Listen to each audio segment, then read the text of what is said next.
فرانسیسی وزیر خارجہ جین بیرٹ نے کہا ہے کہ گلوبل سموتھ فلوٹیلا کے کارکنان کے ساتھ نامناسب سلوک پر فرانس نے اسرائیلی وزیر بن گویر پر پابندی لگا دی ہے۔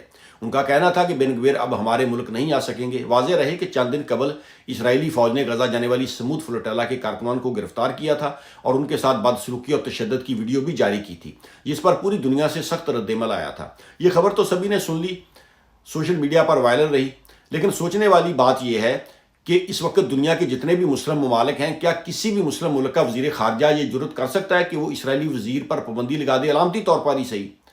اگر وہ ایسی جرت کرے گا تو یقین جانیے کہ اس کے اپنے ملک کے اندر سے ہی اس کو ریپلیس کر دیا جائے گا، اور پھر ہم باتیں کر رہے ہیں کہ ہم فلسطین کے ساتھ کھڑے ہیں۔ اس وقت دنیا کے جتنے بھی مسلم ممالک کے حکمران ہیں وہ عملی طور پر فلسطین کے لیے کچھ نہیں کر رہے، صرف بیان بازی، اور اندر کھاتے وہ اسرائیل کو تسلیم کر چکے ہیں۔ حقیقت یہی ہے، کسی کو اچھی لگے یا بری لگے۔